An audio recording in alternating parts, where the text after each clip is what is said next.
तारांकन कथा क्षितिज प्रस्तुत करता है। तारांकन। नमस्ते दोस्तों, कथा क्षितिज में आपका स्वागत है। आज हम महाभारत के एक ऐसे पहलू पर बात करेंगे जो अक्सर हमें धर्म और परिवार के बीच फंसा हुआ महसूस कराता है। एक योद्धा का धर्म और उस धर्म का परिवार के प्रति निष्ठा से टकराव। महाभारत एक ऐसा महाकाव्य है जो सिर्फ युद्ध की कहानी नहीं बल्कि जीवन के जटिल दर्शनों का सार है। इसमें ऐसे कई पात्र हैं जो कर्तव्य और भावनाओं के द्वंद्व में फंसे हुए हैं और हमें सोचने पर मजबूर करते हैं कि सही क्या है। आज हम ऐसे ही कुछ योद्धाओं की कहानी सुनेंगे जिनके सामने धर्म और परिवार के बीच चुनाव करने की कठिन परिस्थिति आ खड़ी हुई। कल्पना कीजिए, कुरुक्षेत्र का मैदान, शंखों की गूंज, योद्धाओं की दहाड़ और रथों की गर्जना। युद्ध अपने चरम पर है। एक तरफ कौरवों की विशाल सेना और दूसरी तरफ पांडवों की न्याय की लड़ाई। इस महायुद्ध में हर योद्धा का अपना एक धर्म है, एक कर्तव्य है जिसे उसे निभाना है। लेकिन कुछ योद्धा ऐसे हैं जिनके लिए ये धर्म निभाना आसान नहीं है, क्योंकि उनके परिवार, उनकी भावनाएं, उनके कर्तव्य के रास्ते में आ रही हैं। सबसे पहले बात करते हैं भीष्म पितामह की। भीष्म, जिन्हें इच्छा मृत्यु का वरदान प्राप्त था, कौरवों की तरफ से युद्ध लड़ रहे थे। उनका धर्म था हस्तिनापुर की राजगद्दी के प्रति वफादार रहना, क्योंकि उन्होंने सिंहासन की रक्षा करने की प्रतिज्ञा ली थी। लेकिन उनके हृदय में पांडवों के लिए स्नेह था, वह उन्हें गलत रास्ते पर नहीं देखना चाहते थे।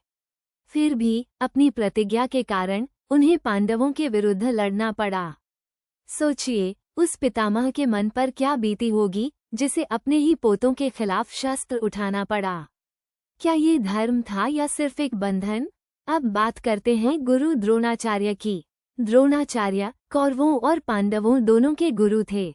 वे अर्जुन को अपना सर्वश्रेष्ठ शिष्य मानते थे और उनसे बहुत प्रेम करते थे।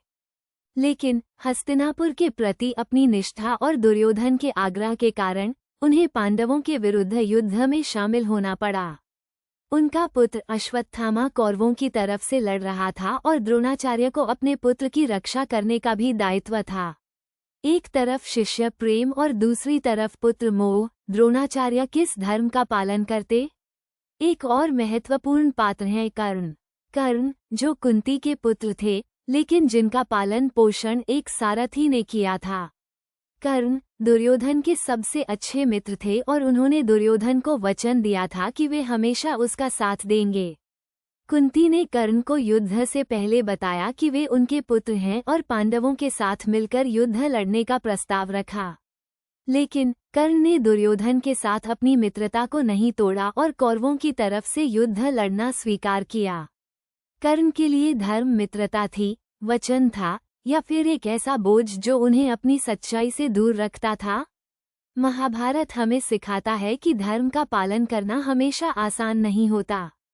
कभी कभी हमें ऐसे निर्णय लेने पड़ते हैं जो हमारे हृदय को तोड़ देते हैं। लेकिन यही तो जीवन है दोस्तों। सही और गलत के बीच चुनाव करना, अपने मूल्यों के प्रति सच्चे रहना और हर परिस्थिति में अपने धर्म का पालन करना। तो आज हमने महाभारत के कुछ ऐसे योद्धाओं की कहानी सुनी जिन्होंने धर्म और परिवार के बीच के द्वंद्व का सामना किया। उनकी कहानियां हमें सोचने पर मजबूर करती हैं कि हम अपने जीवन में किस धर्म का पालन करते हैं और उस धर्म का हमारे रिश्तों पर क्या प्रभाव पड़ता है। उम्मीद है आपको ये कहानी पसंद आई होगी। कथा क्षितिज से जुड़े रहने के लिए धन्यवाद। जल्द ही मिलते हैं एक नई कहानी के साथ।